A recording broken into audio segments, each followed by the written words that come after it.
اللہ کے رسول مقبول صلی اللہ علیہ وسلم نے ارشاد فرمایا کہ ایک مرتبہ میں نے خواب دیکھا کہ لوگوں نے قمیضیں پہنی ہوئی ہیں، بعض کی قمیضیں ان کے ناف تک ہیں، بعض کی گھٹنوں تک، بعض کی ٹخنوں تک، اور بعض کی اس سے بھی زیادہ لمبی۔ حضرت سیدنا عمر فاروق اعظم رضی اللہ تعالیٰ عنہ اس حدیث کے راوی ہیں، عرض کی یا رسول اللہ صلی اللہ علیہ وسلم، ہم خواب دیکھتے ہیں، آپ تعبیر بتاتے ہیں، آپ نے خواب دیکھا تو آپ بھی اس کی تعبیر بتا دیں۔ اور ہم سب جانتے ہیں کہ نبی کا خواب وحی الہی ہوتا ہے، تو رسول اللہ صلی اللہ علیہ وسلم نے ارشاد فرمایا عمر، اس قمیض سے مراد اسلام ہے۔ جن لوگوں کی قمیصیں ان کے ناف تک ہیں، گویا کہ وہ ناف تک اسلام میں ہیں، جن کے گھٹنوں تک ہے وہ گھٹنوں تک اسلام میں ہیں، جن کے ٹخنوں تک ہے وہ ٹخنوں تک اسلام میں ہیں۔ اور اے عمر، یہ بھی بتا دوں کہ میں نے دیکھا کہ تو نے جو قمیض پہنی ہوئی ہے وہ ٹخنوں سے بھی نیچے ہے، گویا کہ تو سارا کا سارا اسلام میں لپٹا ہوا ہے۔ امیر المومنین خلیفہ ثانی حضرت سیدنا عمر فاروق اعظم رضی اللہ تعالی عنہ، اللہ کے محبوب صلی اللہ علیہ وسلم کے وہ محبوب صحابی،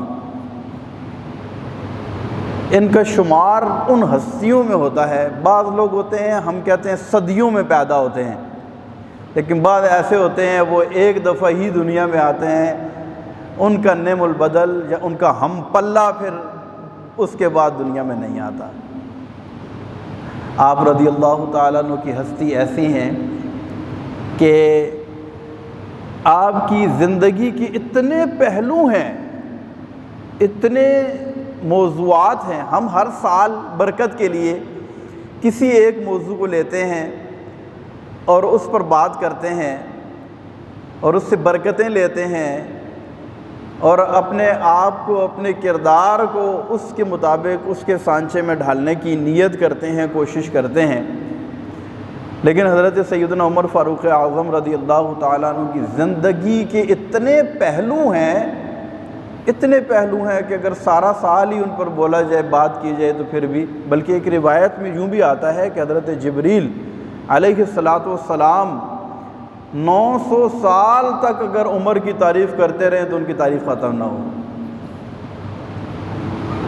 اس دفعہ ہم نے کوشش کی کہ حضرت عمر فاروق اعظم رضی اللہ تعالیٰ عنہ کی عاجزی انکساری، حالانکہ آپ کا زہد، آپ کا تقوی، آپ کی پرہیزگاری، آپ کا عدل و انصاف، آپ کا امور حکومت میں حکمت عملی، آپ کی ذہانت، آپ کی فطانت، آپ کا تدبر، آپ کا اخلاق، آپ کا حلم، آپ کی بہادری، شجاعت، یہ اتنے پہلو ہیں۔ حضرت عمر فاروق اعظم رضی اللہ تعالیٰ عنہ نے اپنے دور حکومت کے اندر ایسی ایسی چیزیں ایجاد کی، ایسے اصول و ضوابط آپ نے وضع کیے کہ رہتی دنیا تک کے لیے مشعل راہ ہیں۔ تو میں نے عرض کی کہ بہت سارے موضوعات ہیں، ہم صرف اس بات کو لے رہے ہیں آپ رضی اللہ تعالیٰ عنہ کی عاجزی انکساری، جنتی ہونے کے باوجود، قطعی جنتی ہونے کے باوجود طرز عمل کیا تھا، اپنی خود احتسابی کا عالم کیا تھا، اور ان کا اپنی ذات پر ذاتی عبادات، انڈیویجولی اپنی انفرادی جو عبادات، اور آپ کی سوچ اور آپ کا خوف خدا، اس کا عالم کیا تھا، اس پر ہم تھوڑی سی گفتگو کر رہے تھے۔ حضرت عمر فاروق اعظم رضی اللہ تعالی عنہ نے جب یہ سنا نا کہ اے عمر تو سارا ہی اسلام میں لپٹا ہوا ہے، تو حضرت عمر فاروق اعظم رضی اللہ تعالی عنہ رونے لگ گئے۔ نبی پاک صلی اللہ علیہ وسلم سے ایک مرتبہ انہوں نے پوچھا یا رسول اللہ، آپ معراج پر تشریف لے گئے ہیں، آپ نے دوزخ کو دیکھا، آپ نے جنت کو دیکھا، اللہ کی نشانیوں کا مشاہدہ کیا، ہمیں جنت کے بارے میں کچھ بتائیں۔ ہمیں جنت کے بارے میں کچھ بتائیں۔ ارشاد فرمایا عمر اگر میں اتنی دیر تمہارے درمیان رہوں جتنا حضرت نوح علی نبینا وعلیہ الصلاۃ والسلام اپنی قوم میں رہے ہیں، اور میں جنت کے احوال تمہیں بیان کرتا جاؤں پھر بھی جنت کی باتیں ختم نہیں ہو سکتی۔ حضرت نوح علیہ الصلاۃ والسلام، اس سے مراد یہ ہے کہ میں اگر 900 سال 950 سال بھی اگر میں تمہارے درمیان رہوں تو پھر بھی جنت کی باتیں ختم، لیکن تم نے پوچھا ہے تو چلیں ہم آپ کو وہ بات بتاتے ہیں کہ جو اس سے پہلے ہم نے کسی کو نہیں بتائی ہے۔ ارشاد فرمایا عمر ہم نے جنت کے اندر ایک ایسا محل دیکھا کہ جس کے دروازے کی چوکھٹ جنت کی زمین کے نیچے ہے، اور اس کے اوپر والا حصہ آسمان تک ہے، یا آسمان کے درمیان معلق ہے، آسمان کے درمیان تک ہے، اور اس کی روشنی ایسی ہے، اس کی چمک دمک ایسی ہے کہ سورج بھی دیکھ کر شرما جائے، اتنا خوبصورت محل ہے۔ میں نے جبریل سے پوچھا جبریل بتا سکتے ہو یہ محل کس کا ہے؟ کہا یا رسول اللہ مجھے نہیں پتا، انا لا اعلم۔ ارشاد فرمایا اچھا یہ بتاؤ کہ اس محل تک رسائی کس کی ہوگی، اور اس میں داخل کون ہوگا، اس میں رہے گا کون؟ تو عرض کی یا رسول اللہ صلی اللہ علیہ وسلم اس میں وہ شخص رہے گا جو حق بات کرتا ہے۔ کیا کرتا ہے؟ حق بات کرنے میں کسی سے ڈرتا نہیں ہے، حق بات کرتا ہے، اور جب اس کے سامنے حق بات کی جائے تو یہ غصہ نہیں کرتا۔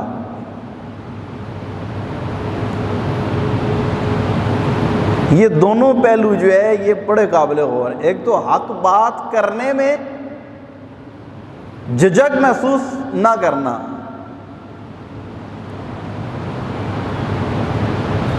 اور دوسری بات اس کے سامنے حق بات اگر کر دی جائے تو وہ حق بات کو کیا کرتا ہے؟ لسننگ پاور، اس کے اندر اتنی پاور ہے، اپنے اوپر اس کو اتنا کنٹرول ہے کہ اس کو اپنی ذات کے لیے غصہ آتا ہی نہیں ہے۔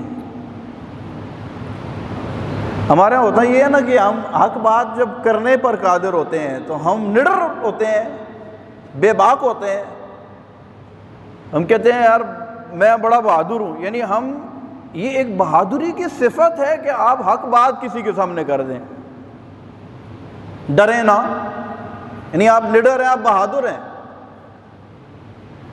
لیکن جب حق بات سننے کی باری آتی ہے تو سننے کی جب باری آتی ہے نا تو پھر بندہ برداشت نہیں کرتا، کہتے ہیں میرے سامنے اس نے بات کر دی۔ تو کہا کہ اس کے اندر یہ دونوں صفات پائی جاتی ہیں جو اس محل میں داخل ہوگا، ایک تو حق بات کرنے میں بے باک ہے، اور دوسرا یہ کہ حق بات سننے کا حوصلہ اور ضبط بھی اس کے اندر باقی ہے، اس کے اندر موجود ہے۔ تو کہا جبریل پھر یہ کون شخص ہے کہ جس کے اندر یہ کوالٹیز ہیں، یہ خصوصیات ہیں؟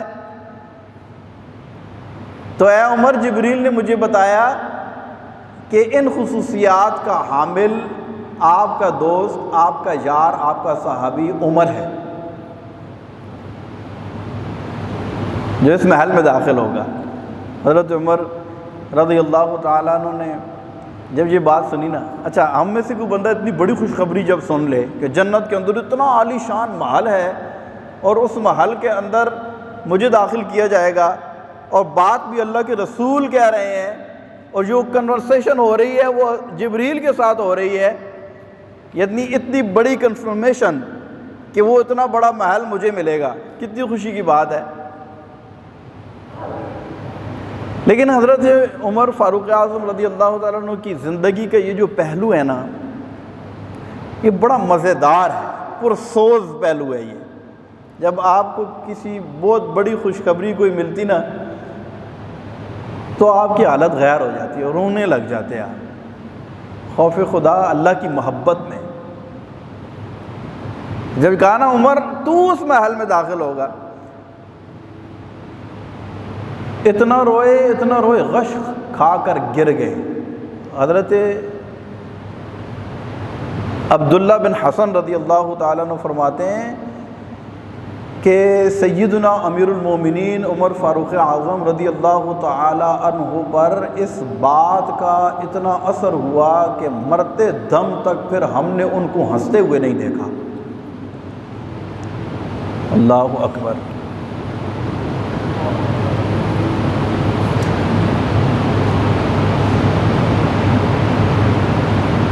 جنگ قادسیہ کے اندر آپ جانتے ہیں کہ حضرت امیر المومنین سیدنا عمر فاروق اعظم رضی اللہ تعالیٰ عنہ کے دور کے اندر وسیع و عریض علاقے تک اسلام کی روشنی پھیل گئی، شرق سے لے کر غرب تک، شام، عراق، روم اور بہت بڑی بڑی سلطنتیں وہ زیر اسلام آ گئیں۔ حضرت عمر فاروق اعظم رضی اللہ تعالیٰ عنہ نے جنگ قادسیہ کے لیے حضرت سعد بن ابی وقاص رضی اللہ تعالیٰ عنہ کو جنگ کا سپہ سالار بنا کر بھیجا۔ آپ جانتے ہیں کہ اس دور کے اندر سوائے قاصد کے سوا اور کوئی پیغام رسانی کا ذریعہ ہی نہیں تھا۔ جنگ قادسیہ کے لیے بھیج دیا، بہت بڑا لشکر ہے، چلا گیا۔ امیر المومنین پریشان رہنے لگ گئے، پتہ نہیں کیا بنا ہے، میرے مجاہدین رائے خدا میں جہاد کرنے کے لیے گئے ہیں، ان کے ساتھ کیا بنی ہے، وہ زندہ ہیں، شہید ہو گئے ہیں، جیتے ہیں، ہارے ہیں، کیا معاملات ہیں، کتنی مشکل میں ہیں، کتنی آزمائش میں، بڑے پریشان۔ اور پریشانی کے عالم میں گھر سے نکلتے ہیں روز صبح کے وقت اور مدینے کی حدود کے باہر جا کر قادسیہ کی طرف سے آنے والے راستے میں بیٹھ جاتے ہیں اور انتظار کرتے ہیں کوئی قاصد آئے نا تو مجھے بتائے کہ میرے لشکر کا کیا حال ہے، کیا اپ ڈیٹ ہے، ان کے ساتھ کیا بنی ہے، پریشانی کے عالم میں۔ اچانک ایک دن قادسیہ کی طرف سے ایک قاصد آیا، گھوڑے پر بیٹھا ہے۔ اچھا یہ وہ دور تھا کہ لوگ کیونکہ بہت تیزی کے ساتھ لوگوں نے اسلام قبول کیا، بڑی تیزی کے ساتھ، تو بعض تو ایسے تھے کہ قرب و جوار کے قبائل سے ان کا تعلق تھا، وہ آئے، کلمہ پڑھا، مسلمان ہوئے، جہاد کا اعلان ہوا اور جہاد پر نکل پڑے۔ بعض ایسے تھے جنہوں نے ٹھیک طریقے سے امیر المومنین کو دیکھا بھی نہیں تھا، پہچانتے بھی نہیں تھے۔ قاصد آیا، قاصد نے دیکھا بیٹھے ہیں، پہچانا نہیں ہے کہ امیر المومنین ہے، انہیں سمجھو کوئی غلام ہے۔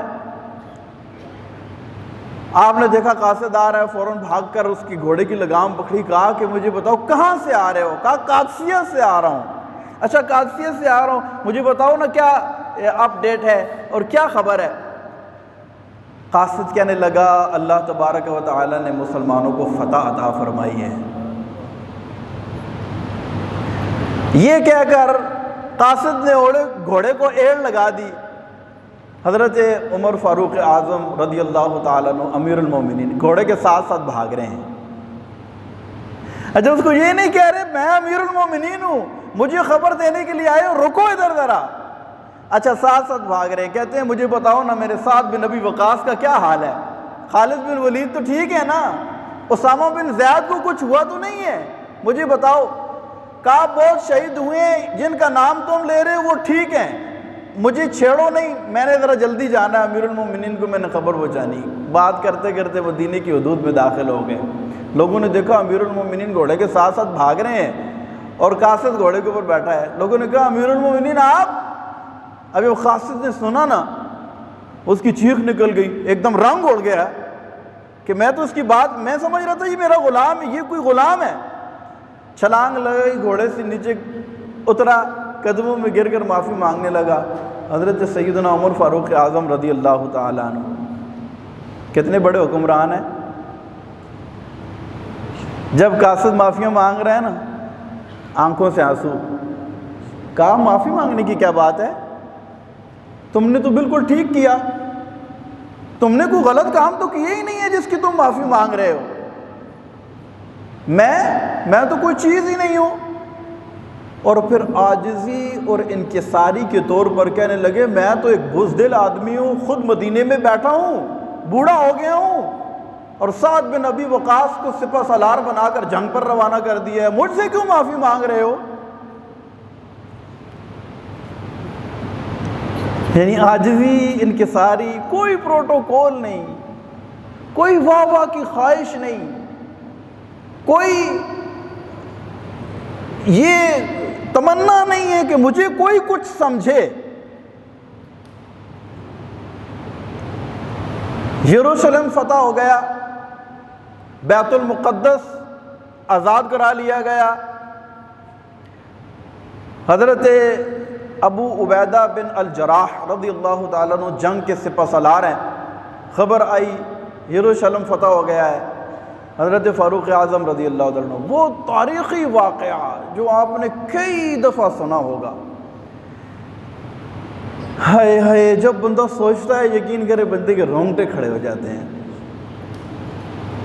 غلام کو لیا, ایک اونٹ ہے, غلام کو کہا کہ پہلے تم بیٹھو گے, پھر میں بیٹھوں گا, پھر میں بیٹھوں گا, پھر میں بیٹھوں گا, تم چلو گے. یعنی باری باری سواری پر کبھی غلام کو بٹھا رہے ہیں, کبھی خود بیٹھ رہے ہیں, اور کبھی خود پیدل چل رہے ہیں, کبھی غلام پیدل چل رہا ہے. یعنی یہ تاریخ کا وہ انوکھا باب ہے, یہ تاریخ کا وہ اچھوتا واقعہ ہے کہ جس کی مثال نہیں پیش کی جا سکتی. یروشلم قریب آیا, غلام نے کہا آپ میرے آقا ہیں, میں آپ کا غلام ہوں, سفر تو کٹ گیا ہے, اب اگرچہ باری میری ہے سواری پر بیٹھنے کی, لیکن میں آپ سے گزارش کرتا ہوں کہ آپ سواری پر بیٹھ جائیں, کیونکہ صنادید یروشلم جب دیکھیں گے تو وہ کیا سوچیں گے کہ غلام سواری پر بیٹھا ہے اور آقا بھاگ پکڑ کر سواری کو چلا رہا ہے. آپ نے فرمایا ایسی بات ہی کوئی بھی نہیں ہے, ہمیں اس چیز کی پرواہ نہیں ہے لوگ کیا کہیں گے, ہمیں اس کی کوئی پرواہ نہیں ہے کہ لوگ کیا کہیں گے. جابیہ کے مقام پر پہنچے, حضرت ابو عبیدہ بن الجراح رضی اللہ تعالیٰ عنہ آئے استقبال کرنے کے لیے. جب سیدنا عمر فاروق اعظم رضی اللہ تعالیٰ عنہ نے سواری کی لگام پکڑی ہوئی ہے, غلام بیٹھا ہوا ہے, لوگوں نے جب دیکھا کہا کہ یہ وہ ہے. انہوں نے تو سواری کے اوپر بیٹھے ہوئے شخص کو دیکھا, یہ تو حبشی نسل ہے, ناک چپٹی ہے, ہونٹ موٹے ہیں, رنگ کالا ہے, اس کی وجہ سے ہم تھر تھر کانپ رہے ہیں, اس سے خوبصورت تو اس کا غلام ہے جو سواری کی لگام پکڑ کے آگے آگے آ رہا ہے. کہا نہیں, تم دھوکہ کھا گئے ہو, تم دھوکہ کھا گئے, غلام وہ نہیں ہے جسے تم سمجھ رہے ہو, وہ تو آقا ہے. غلام وہ ہے جو سواری کے اوپر بیٹھا ہے, اور آقا وہ ہے جو باغ پکڑ کر آگے آگے سواری کے ساتھ چل رہا ہے. حضرت ابو عبیدہ بن جراح رضی اللہ تعالیٰ عنہ یہ جب جابیہ کے مقام پر پہنچے تو امیر المومنین رضی اللہ تعالیٰ عنہ نے ان کے دونوں کندھوں کے اوپر ہاتھ رکھا اور ایک تاریخی جملہ ارشاد فرمایا.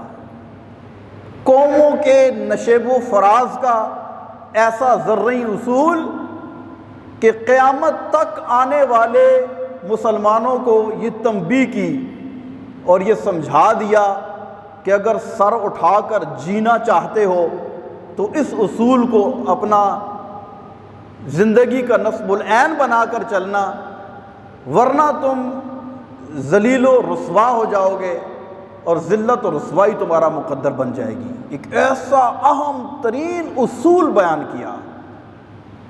حضرت ابو عبیدہ بن الجراح رضی اللہ تعالیٰ عنہ کے دونوں کندھوں پر ہاتھ رکھا اور کہا لا الہ الا اللہ انا کنا اذل قوم, اللہ کے سوا کوئی معبود نہیں اور بے شک ہم ایک ذلیل قوم تھے. فَأَعَزَّنَا اللَّهُ بِالْإِسْلَامِ, ہمیں کوئی عزت ملی ہے تو اللہ نے دی ہے اور وہ بھی اسلام کے سبب دی ہے.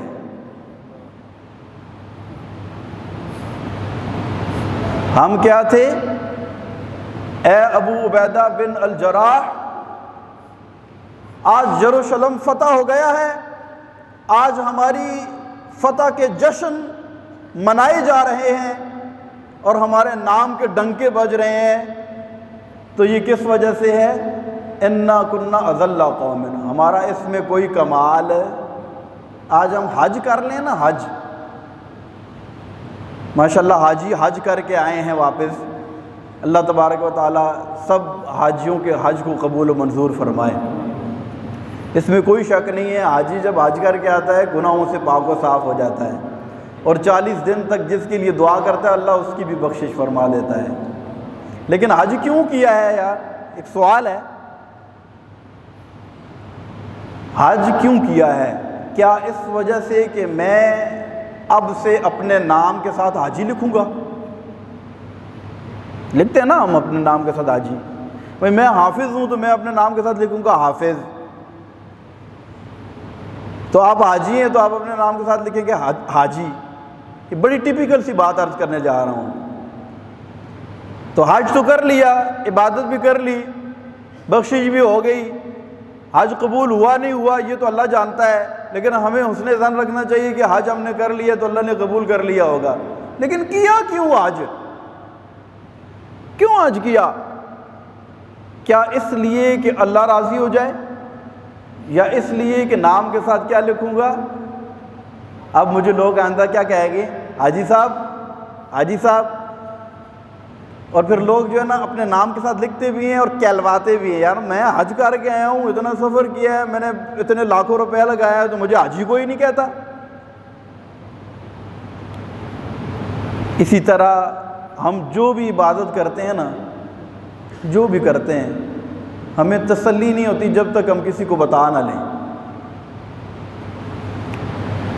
میں اتنے نفل پڑھتا ہوں، اتنے سپارے روز قرآن پاک کے پڑھتا ہوں، میں اتنا صدقہ و خیرات کرتا ہوں، اتنے غریبوں کی میں مدد کرتا ہوں، ان کو راشن دیتا ہوں، اتنی بچیوں کی شادیاں میں نے کروائی ہیں، اور یہ کام میں کرتا ہوں۔ یعنی ہم اپنے نیک اعمال کے اتنے چرچے کرتے ہیں، اور سامنے والا اگر تعریف نہ کرے تو ہم کہتے ہیں قیمت ہی وصول نہیں ہوئی۔ اپنی نیکیوں کو چھپائیں، کیا کریں؟ اس کی کچھ صورتیں ضرور ہیں کہ ہم ظاہر کر سکتے ہیں، وہ نیت پہ ڈیپینڈ کرتا ہے، لیکن میں جو بات کر رہا ہوں کہ ہماری نیت کیا ہے؟ کیا ہم نے اس وجہ سے یہ عمل کیا ہے کہ لوگ ہمیں نیک کہیں؟ حضرت سیدنا عمر فاروق اعظم رضی اللہ تعالی عنہ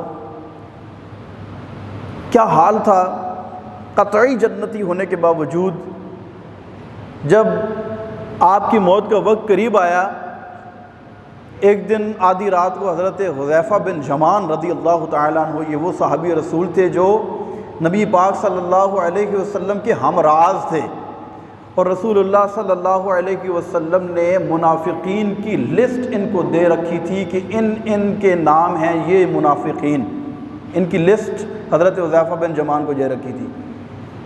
یعنی آپ اندازہ کریں، حضرت سیدنا عمر فاروق اعظم رضی اللہ تعالیٰ عنہ ایک مرتبہ ان کے پاس چلے گئے اور جا کر کہتے ہیں کہ مجھے تم سے کوئی کام ہے۔ کہا امیر المومنین مجھے طلب کر لیتے آپ، میں آپ کی خدمت میں حاضر ہو جاتا، آپ نے اتنی تکلیف کی، آپ میرے پاس آ گئے ہیں۔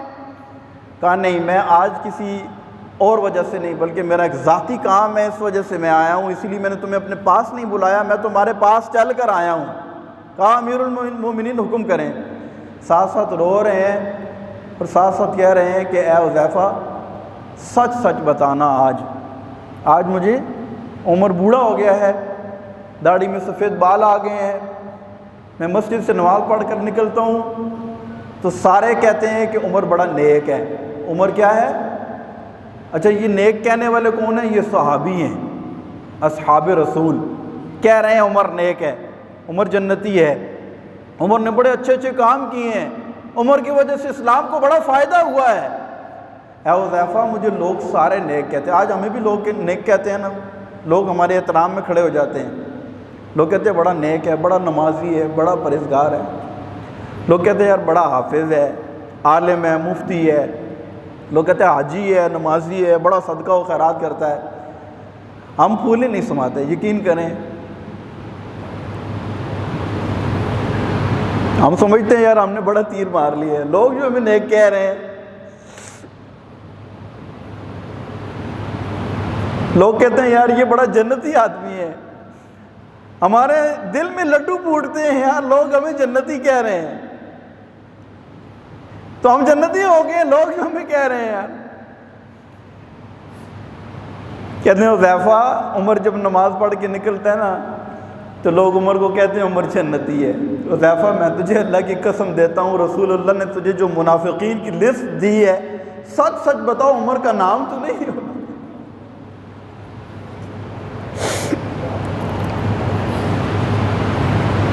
سچ سچ بتا، تجھے جو منافقین کی لسٹ دی ہے نا رسول اللہ نے، مجھے سچ سچ بتا۔ حذیفہ بن یمان کی چیخ نکل گئی، کہنے لگے امیر المومنین، صرف لوگ آپ کو نیک نہیں کہتے، اللہ کے رسول بھی آپ کو نیک سمجھتے تھے، یہ سارے مسلمانوں کی گواہی سچی ہے، آپ نیک ہیں، آپ جنتی ہیں، اور میں قسم کھا کر کہتا ہوں کہ منافقین کی لسٹ میں آپ کا نام نہیں ہے۔ اللہ تبارک و تعالیٰ کی ان پر کروڑ رحمت نازل ہوں، اللہ ہمیں توفیق عطا فرمائے، اللہ ان کے اخلاص کے صدقے ہمیں بھی اخلاص عطا فرمائے، للہیت عطا فرمائے، اللہ کے لیے عمل کرنے کی توفیق عطا فرمائے۔ جب ہم مریں ہمیں پتہ چلے ہم نے جو عمل کیے ہیں اللہ کے لیے کیے تھے، ورنہ من آنم کہ من دانم، ہم اپنے گریبان میں جھانک کر دیکھیں، ہمیں اپنا بھاؤ پتہ چل جائے کہ ہم کتنے نیک ہیں، ہمارے اعمال کس قابل ہیں کہ جو اللہ کے لیے ہیں۔ میں بھی غور کروں، آپ بھی غور کریں، ہم سب غور کریں، ہم اللہ کے لیے کیا کچھ کر رہے ہیں یار، اور اپنے نفس، اپنی خواہشات کے لیے کیا کچھ کر رہے ہیں، اپنے آپ کو راضی کرنے کے لیے کیا کچھ کر رہے ہیں۔ اللہ ہمیں اخلاص عطا فرمائے، آمین بجاہ